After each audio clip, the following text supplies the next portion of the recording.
Saya sih bertanya-tanya kadang nek lihat anakku sekolah gitu, anaknya teman-temanku sekolah. Apa sistem pendidikan sekarang itu tidak mengakomodasi tercetusnya ide original dari anak-anak ya? Gini. Orang sih kalau kakak, ya ada faktor itu juga ya, karena ada ide liar. Ide itu biasanya muncul di area bermain, pasti kan biasanya di area kemungkinan. Dan naluri manusia kan nggak senang di area kemungkinan. Abu-abu. Zona nyaman sukanya. Oh, oke. Di area tidak pasti itu suka cuman bermain. Bermain itu tidak pasti, tapi disukai dan diulangi terus. Ketika kita dikurangi bermainnya, otomatis rasa senang. Kelincahan mengeluarkan ide baru itu juga berkurang. Walaupun tidak pasti habis, enggak juga. Tetap orang bisa bangkit dari itu juga. Ya, problem utamanya nek ngomong pendidikan bukan urusan itu sih aku. Ini kan tadi kita ngomong. Apa, Bang?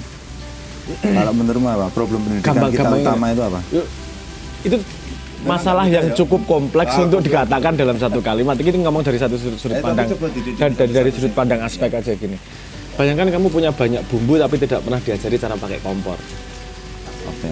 Kita punya banyak bahan, materi, tapi tidak pernah diajari nge-mix. Pakai kompor gimana, pakai apa sih wajan biye, masak yang enak seperti apa, itu malah minimal ngajarinya. Jadi bahan segini banyak iso malah bikin bingung. Sekolah kan ngajari kita banyak hal, tapi proses objektifnya, proses mawas dirinya, proses yang tadi tuh punya ide, emang aku pertama di dunia.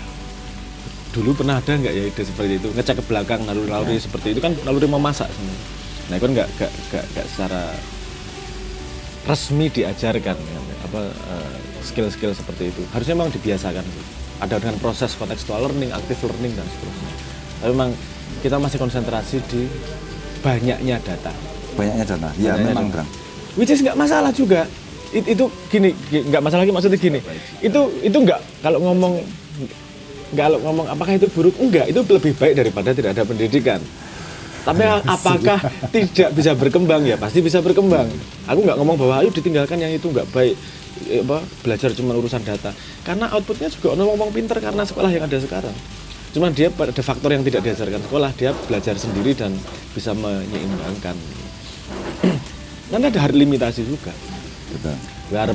Itu natural ya, hard limitasi itu natural. Seleksi alam lah. Itu sepemahaman saya fisiologi seleksi alam. Nah kalau memang lingkungan bermain itu membuat sub ide bergejolak, kenapa lingkungan bermain itu tidak dimodifikasi atau diimplementasikan neng dunia pendidikan? Bu ayo dunia pendidikan kita mengambil inti dari bermain. Biasanya gini, karena pengen disiplin, bermain dianggap tidak disiplin. Kadang-kadang ada pikiran seperti itu. Ya betul. Jadi ono tabrak-tabrakan gitu loh. Benar. Walau ini yang nge-mix gitu yang sing sudah dewasa melihat itu semua. Ya. Karena kalau bermain beneran itu justru disiplin juga. Betul. Terhadap peraturan. Betul. Terhadap itu juga sebenarnya juga disiplin juga dalam suasana itu. Nah, kita mudah mendikotomikan, mudah memotret sesuatu sebagai disiplin gini nih. Bermain ini berarti gini. Ikon-ikon yang sing seolah-olah ki satu kotak sendiri gitu loh. Itu betul. Yang membuat kita ki rodok kangelan nge-mix kabeh ki dilabel padahal di belakangnya konsepnya kan kompleks. Manusia kira iso dilabeli kompleks banget. Wong olahraga permainan aja disiplinnya minta ampun. Ya. Disiplin banget kuwi jadi enggak ada orang tidak disiplin kalau mau jadi olahragawan ampuh misalnya. Bermain apapun disiplin terhadap peraturan, memastikan permainannya itu ya fair. Disiplin. Iya disiplin. Sangat disiplin. Disiplin bukan berarti harus patuh pada perintah atasannya atau perintah yang dia takuti. Itu memang berbahaya jangka panjangnya. Kalau udah nggak ada yang ditakuti. Betul. Dia patuhnya pada sebuah peraturan komunal misalnya gitu. Selama peraturan komunal ada, dia masih patuh di situ. Bukan karena patuh dia takluk, tapi konsep patuh untuk menjaga sesuatu yang lebih besar, stabilitas sosial misalnya gitu. Itu kan konsep-konsep sing kalau kita ngomong kompleks, tapi kalau harus bisa di breakdown menjadi perilaku pendidikan untuk SD, TK yang sehari-hari. Iya, terutama kalau concern kita itu kan pendidikan dasar ya. Bagaimana tau Bu, cah cilik-cilik kuwi. Ini loh yang sering kita dengar. Pendidikan karakter itu loh, Bang. Itu bagaimana? Karakter apa sebenarnya? Indonesia itu sebenarnya mencari karakter anak-anak seperti apa? Aku ki sampai sekarang pendidikan karakter ki gak paham kok. Lah ya makanya gimana itu? Karakter itu Gak paham aku. Menurut sudut pandangmu sebenarnya yang dimaksud orang-orang, yang dimaksud dunia pendidikan kita itu dengan pendidikan karakter itu apa toh sakjane? Terus yang luput apa? Luput memotretnya itu apa? Karakter yang dimaksud itu apa? Disiplin, tangisu, rajin belajar. Ngono gitu. Menghormati orang tua. Itu karakter ya. Wah, aku gak paham Apa terus tuh? terang. Aku Gimana gak tuh? terus gak paham karakter gini. Karakter kalau di karakter dikotakkan sesederhana itu yo lucu. Gini, nek karaktermu seragam sebagai sebuah bangsa pasti cepat runtuh. Pasti cepat runtuh. Karakter bangsa kita. Iya, saya sering mendengar itu. Karakter bangsa kita seperti ini. Ya, itu sebuah perilaku tertentu, social conformity tertentu, oke nggak masalah. Kalau bahwa punya tendensi tertentu sebuah bangsa ya, karakternya aku itu rancu yang ngutekku karena sepemahamanku gini. Apa yang dipikirkan orang menjadi perkataan, apa yang sering dikatakan menjadi perilaku, yang sering dilakukan menjadi habit, yang habit terus dilakukan menjadi karakter. Oke, langkah yang ngono ya. Kan urutannya sepemahamanku kayak ngono ku. Karena yang dipikir setiap orang berbeda, dikatakan setiap orang berbeda, piye arep gawe karakter apa jeneng sing seragam. Terus kita mau ngomong karakter yang baik yang sehingga bisa diseragamkan itu yang gimana? Benar. Kayak pertanyaanku kemarin. Kita butuh pemimpin sing apa?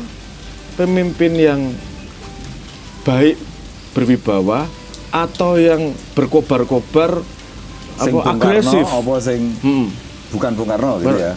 Misalnya gitu, yang berkobar-kobar apa atau yang bijaksana baik dan seterusnya. Ya. Itu tidak mungkin dijawab secara universal. Betul. Kalau keadaan negaranya lagi butuh wah Pak Karno tepat. Tapi ketika negara stabil butuh pemimpinnya bakar-bakar ya nggak tepat. Ya, jadi karakter itu ya podo karo resiliensi genetik loh. Ya. Dalam satu populasi kan genetiknya beda-beda. Kenapa? Karena ketika ada sebuah masalah tertentu pasti ada yang bertahan mempertahankan komunal itu. Kita juga diversifikasi dari karakter dan seterusnya itu memastikan bahwa kita survive sebenarnya. Jadi hanya satu titik yang perlu kita seragamkan sebenarnya. Apa itu, Bang? Ngomong satu titik terlalu simplifikasi ya. Tapi sedikit titik. Menurutmu apa? Menurutmu kita ngomong klaster titik yang perlu diseragamkan itu. Kesadaran bahwa kalau kita mau hidup komunal, kita tuh harus toleransi dalam satu garis tertentu. Pada dengan porsi tertentu. Toleransi ora sakarepe dhewe. Toleransi terhadap patuh pada hukum. Toleransi terhadap persetujuan sosial. Itu dibutuhkan untuk stability komunitas. Bahwa dia mau pemarah tapi tetap patuh sama undang-undang. Ya, masalah. Nggak masalah. Suatu saat dibutuhkan orang-orang pemarah seperti itu kalau keadaannya angel sing dijak rembuk, wong marah dibutuhkan. Misalnya seperti itu. Jadi ada part itu yang misal menjaga kebersihan bersama. Jadi hal-hal yang berhubungan dengan komunal itu kita seragamkan perilakunya nggak masalah. Berhubungan dengan surviving komunal nih. Tapi bukan diatur negara ya ngomongnya gitu. Kumpulan manusia. Negara adalah negara yang sudah mau mati, itu cirinya sederhana. Terlalu banyak peraturan. Dia tidak bisa mengekspresikan dirinya sendiri. Karena takut sama yang peraturan yang terlalu banyak semua diatur. Sehingga society tidak punya kemampuan untuk yang disebut sebagai autopoietic itu kemampuan untuk memperbaiki dirinya sendiri. Untuk memperbaiki badan istilahnya autopoiesis. Memperbaiki diri sendiri kan menumbuhkan sel baru, menumbuhkan sesuatu yang baru. Kalau sebuah masyarakat mau menumbuhkan ide baru, wes dihajar peraturan, habis. Kita tidak bisa merenew, tidak bisa merevitalisasi. Berarti negara kita identitas mati kita. Ya, rasanya Imam Ghazali pun ngomong gitu kok. Kalau terlalu banyak Islam itu gagal kalau sebuah negara, kalau dia hidup di negara yang terlalu banyak peraturannya. Karena pakai jilbab harus diundang-undangkan, nggak buka diundang-undangkan. Itu bukan lagi kesadarannya kepada Tuhan, wis gagal. Dirinya sendiri dengan di hadapan Tuhan, tapi dia melakukan karena perintah orang lain. Dia lebih takut orang lain daripada takut dirinya sama Tuhan. Itu fail sebagai sebuah negara. Jadi sebagai sebuah society ding ya. Kamu Bukan sebagai negara. Ya, betul. Padahal kalau ngono kuwi kan karena takut pada Tuhan, bukan? Kalau semua patuh sama agama, ora butuh lho hukum. Saya setuju. Ora butuh. Maksudnya, aku nggak ngomong bahwa agama superior ya. Ya. Oke lah, set terserah. Set apa? Kamu pakai set agama, set culture, mau set budaya, tapi kalau semua setuju, itu akan menghasilkan budaya tertentu. Paling tidak semua norma dasar kuwi agama kan sudah. Iya, makanya aku ngomong Ya, agama karena agama menyediakan norma dasar yang norma didesain dasar. untuk Ora oleh mateni, stabilitas ora oleh society. nyolong, ya toh enggak boleh apalagi minta hak orang. Dasa titah wae lah rasah Quran. Betul, betul. Pendidikan sudah kok meneh ya, Bro? Mau Iya. tabuh Mau lali ya, wis arek takon tapi lali.